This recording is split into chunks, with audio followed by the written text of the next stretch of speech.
Hello विद्यार्थियों, आज हम इस पाठ से संबंधित कुछ आंगिक प्रश्नों का अध्ययन करेंगे। चलिए प्रारंभ करते हैं।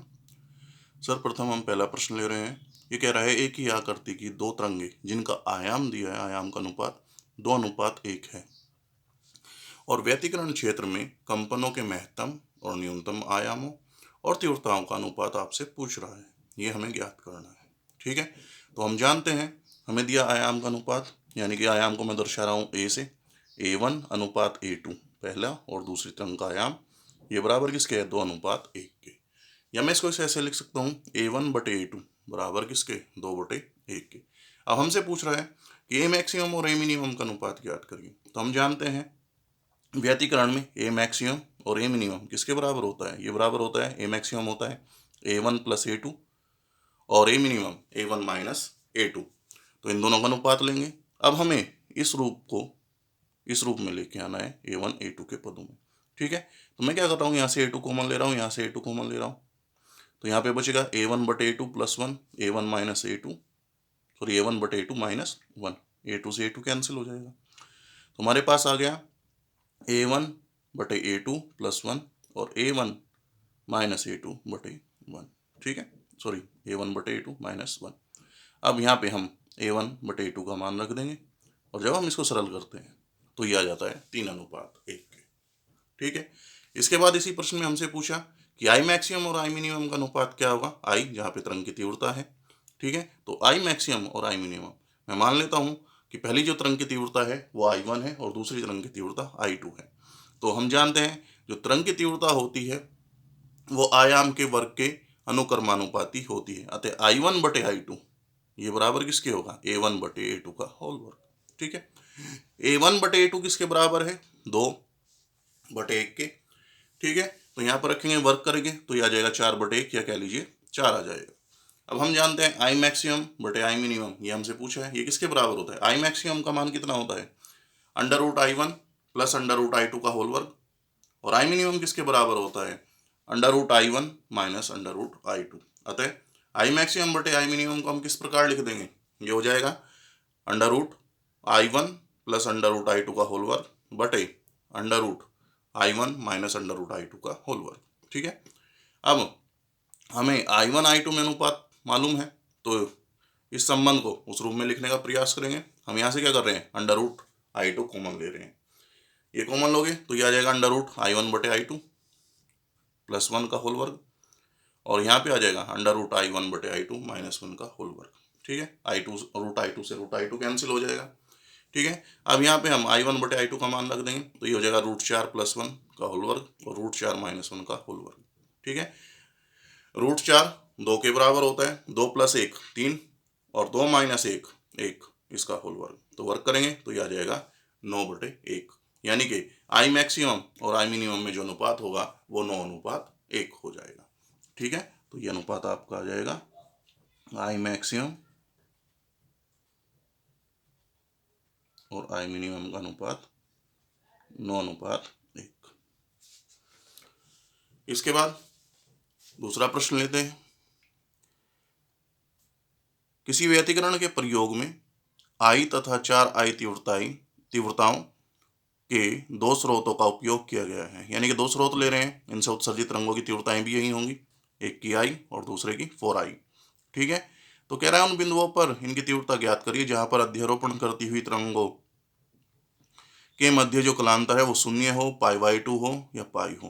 तो हम देखते हैं हमें क्या क्या दिया है। I1 दिया है, पहली तरंग की तीव्रता, इससे दर्शा रहे आई से, और I2 दिया है 4I। अब हमें कह रहा है कि आप परिणामी तरंग की तीव्रता ज्ञात करिए। हम जानते हैं परिणामी तरंग की तीव्रता किसके बराबर होती है, I1 + I2 + 2 √I1 I2 cos φ। ठीक है, तो इस सूत्र का प्रयोग करेंगे और कलांतर हमें दिया है, पहली स्थिति में 0, दूसरी में π/2 और तीसरी में पाई। ठीक है, उसी के अनुसार लेके चलते हैं। तो पहली स्थिति के लिए फाई हो गया 0, और इस सूत्र से I1 I2 का मान रखेंगे, I + 4I 2, I1 का मान I और I2 का मान 4I रखेंगे तो ये 4I² हो जाएगा इंटू cos 0। cos 0 का मान होता है 1, 1 की गुना इसमें करेंगे। ठीक है, तो ये आ जाएगा 4 और 1 5I + 2 ये। ठीक है, और यहाँ पे 4 का वर्गमूल 2 आएगा और I² का I। ठीक है, तो 4I हो जाएगा ये, ठीक है, और 5 आई ये पहले से है, तो 5 आई प्लस 4 आई ये किसके बराबर हो जाएगा, 9 आई के। इसी तरह से दूसरी स्थिति 5 बराबर लेंगे पाई बाई 2, तो आई प्लस 4 आई प्लस 2 अंडर रूट 4 आई स्क्वायर इंटू कोस 90, कोस 90 जीरो के बराबर होता है, तो ये आपका जीरो हो जाएगा। हमारे पास क्या बचेगा, आई प्लस 4 आई यानी कि 5 आई। इसी तरह से तीसरी स्थिति 5 बराबर लेंगे पाई, तो परिणामी तीव्रता I1 plus I2 plus 2 under root I1 I2 cos 5 से I1 का मान I, I2 का मान 4I plus 2 under root 4I square, और कोस 5 का मान कितना आएगा, -1। ठीक है, यहाँ से 2I, इसका वर्गमूल करेंगे 2I आएगा, गुना में 2 है यानी कि 4I हो जाएगा, और ये 4 और 1 5I। ठीक है, क्योंकि ये -1 है तो ये माइनस का हो जाएगा। ठीक है, तो 5I माइनस 4I ये किसके बराबर आ जाएगा, I के। ठीक है, अगला प्रश्न देखते हैं। कह रहा है दो छिद्रों या आप कह सकते हैं स्लिटों के मध्य की दूरी ज्ञात करिए, यानी कि हमें स्मॉल डी ज्ञात करना है। जो 1 मीटर दूरी पर रखे पर्दे पर, यानी कि आपको पर्दे की दूरी दे दी किससे, स्लिटों से, इसको दर्शाते हैं किससे, कैपिटल डी से, यानी कि डी बराबर 1 मीटर रखे पर 1 मिलीमीटर चौड़ाई की फ्रिंजे बनाता है, यानी कि आपको फ्रिंज चौड़ाई दे दी, दर्शाते हैं बीटा से, बीटा बराबर 1 मिलीमीटर, 1 गुना 10 की पावर -3 मीटर। ठीक है, जब प्रकाश की तरंगदैर्ध्य 5000 एंगस्ट्रॉम है, आपको लैम्डा का मान दे दिया 5000 एंगस्ट्रॉम। तो सूत्र हम जानते हैं, व्यतिकरण प्रयोग में फ्रिंज चौड़ाई बीटा, बीटा किसके बराबर होता है, लैम्डा डी अपॉन डी। ठीक है, तो अब यहाँ पे स्मॉल डी का मान निकालेंगे तो किसके बराबर आ जाएगा, लैम्डा डी अपॉन बीटा के। ठीक है, लैम्डा का मान रख लेंगे 5000 एंगस्ट्रॉम है, मीटर में बदल लेंगे, 5000 गुना 10 की पावर -10, क्योंकि 1 एंगस्ट्रॉम बराबर होता है 10 की पावर -10 मीटर। डी का मान दिया है 1 मीटर और बीटा दिया है 1 मिलीमीटर। ठीक है, तो मीटर में बदल लेंगे, 1 गुना 10 की पावर -3 मीटर। सरल करेंगे तो ये इस तरह से आ जाएगा 5000 गुना 10 की पावर -7, या इसको आप इस तरह लिख सकते हैं 0.5 गुना 10 की पावर -3 या 0.5 मिलीमीटर। तो ये इसका आकार हो गया।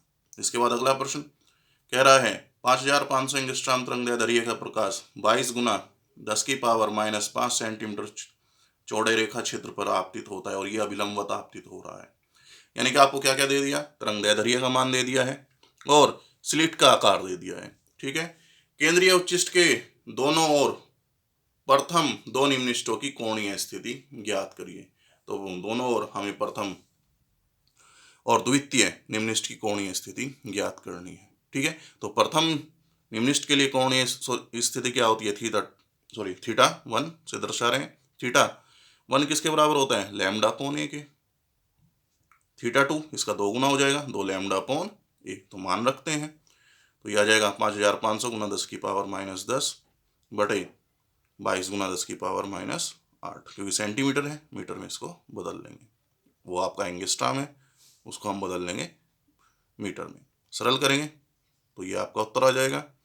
थीटा 2 पहले का 2 गुना होगा, तो इसका 2 गुना कर देंगे, तो ये आपका उत्तर आ जाएगा। ठीक है, इसके बाद अगला प्रश्न कह रहा है दो पोलराइड इस प्रकार रखे गए हैं कि उनसे निर्गत प्रकाश की तीव्रता महत्तम है। ठीक है, महत्तम कब होगी, जब दोनों की प्रकाशिक अक्ष समांतर होंगी। अब कह रहा है कि यदि एक पोलराइड को दूसरे के सापेक्ष 30 डिग्री और 90 डिग्री से घुमा दिया जाए, तो नवीन स्थितियों में निर्गत प्रकाश की तीव्रता अधिकतम प्रकाश की तीव्रता का कौन सा भाग होगी। ठीक है, तो ये संबंध हम मेल्स के नियम से ज्ञात करते हैं, तो हम मेल्स के नियम का प्रयोग करेंगे। तो मेल्स का नियम हम प्रयोग करेंगे। मेल्स का नियम होता है I बराबर I note cos square theta, जहाँ पे I नोट अधिकतम प्रकाश की तीव्रता होता है, यानी कि I मैक्सिमम दे दिया I नोट। और ये उस स्थिति में जब दोनों यानी कि ध्रुवक और विश्लेषक की प्रकाशिक अक्ष परस्पर समांतर है। तो पहली स्थिति में हमें थीटा बराबर 30 डिग्री लेना है, और दूसरी स्थिति में थीटा बराबर हमें 90 डिग्री लेना है। तो मेल्स के नियम से I बराबर किसके, I note cos square theta से। ठीक है, तो I का मान ज्ञात करना है, कितनी निर्गत तीव्रता होगी, I note cos square theta की जगह आप 30 रखेंगे, तो कोस 30 डिग्री का वर्ग। ठीक है, कोस 30 का मान होता है √3/2, यानी कि इसका वर्ग यह आ जाएगा 3/4 I नोट। यानी कि पहली स्थिति में जो तीव्रता होगी अधिकतम तीव्रता की 3/4 भाग होगी। उसके बाद दूसरी स्थिति I नोट कोस स्क्वायर 90, और कोस 90 का मान क्या होता है 0, तो इसका मान क्या हो जाएगा 0। तो दूसरी स्थिति में जो तीव्रता होगी वो किसके बराबर होगी, 0 के बराबर होगी। इसके बाद अगला प्रश्न कह रहा है जब सूर्य 36 से 37 डिग्री कोण पर होता है तो पानी की सतह से परावर्तित प्रकाश पूर्णतः ध्रुवित होता है। पानी का अपवर्तनांक ज्ञात करिए। ठीक है, तो इसमें हम बूस्टर के नियम का प्रयोग करेंगे और बूस्टर का नियम एन या म्यू ये बराबर होता है 10 IP के। अब यहाँ पे बस ये ध्यान रखना है क्योंकि इन्होंने सूर्य की स्थिति दी, आप इस तरह समझ सकते हैं ये वायु है और ये जल है। ठीक है, और ये क्षैतिज है, इस रेखा को क्षैतिज मान सकते हैं, तो इसके समांतर में एक क्षैतिज रेखा ले रहा हूँ। सूर्य क्षैतिज के साथ 37 डिग्री का कोण बना रहा है, तो ये प्रकाश किरण 37 डिग्री के कोण पर आपतित हो। ठीक है, अब ये इस तरह से हो गया, दो समांतर रेखाओं को एक तिर्यक रेखा काट रही हो, तो ये कोण और ये कोण बराबर होंगे, एकांतर कोण। ठीक है, तो ये कोण 37 डिग्री होगा। ठीक है, अब हम जो आपतन कोण लेते हैं इस बिंदु पर अगर अभिलंब ले, ये मैंने अभिलंब लिया, तो आपतित किरण अभिलंब के साथ जो कोण बनाती है वो आपतन कोण होता है, और ये इसके लिए ध्रुवण कोण या बूस्टर कोण है क्योंकि इस पर आपतित प्रकाश किरण जब परावर्तित होती है तो ये पूर्णतः समतल ध्रुवित होती है। तो अब ये कितना बचा, ये पूरा कोण 90 डिग्री होता है, ये 37, तो ये कितना बचा 90 डिग्री माइनस 37 डिग्री यानी कि 53 डिग्री। ठीक है, तो आईपी का मान कितना आ गया, 90 डिग्री माइनस 37 डिग्री यानी कि इसको हम कह सकते हैं 53 डिग्री। तो म्यू बराबर किसके, 10 IP, और 10 IP किसके बराबर है, 10 53 डिग्री, और ये इसका जब हम मान लेते हैं तो यह मान आता है 1.33। अगला प्रश्न लेते हैं। कह रहा है दो ध्रुवक प्लेटों की ध्रुवण की दिशाएं परस्पर समांतर है। समांतर है तो निर्गत प्रकाश की तीव्रता अधिकतम होगी। ठीक है, आगे पढ़ते हैं। कह रहा है जिससे निर्गत प्रकाश की तीव्रता अधिकतम है, इनमें से एक प्लेट को कितना घुमाया जाए कि निर्गत प्रकाश की तीव्रता पहले की 1/4 रह जाए। तो इसी तरह का प्रश्न है, मेल्स के नियम के आधार पर यह होगा। ठीक है, तो आई मैक्सिमम बराबर किसके दे दिया, आई नोट के। अब ये कह रहा है कि जो निर्गत प्रकाश की तीव्रता है अंततः, ठीक है, आई, ये किसके बराबर है, आई नोट की पावर 4। तो मेल्स के नियम से आई बराबर होता है आई नोट कोस स्क्वायर थीटा। आई के स्थान पर क्या रख देंगे, आई नोट बटे 4। ठीक है, बराबर आई नोट कोस स्क्वायर थीटा। आई नोट से आई नोट कैंसिल हो जाएगा, 1/4 ये किसके बराबर हो जाएगा, कोस स्क्वायर थीटा की, या कोस थीटा बराबर किसके, रूट 1/4।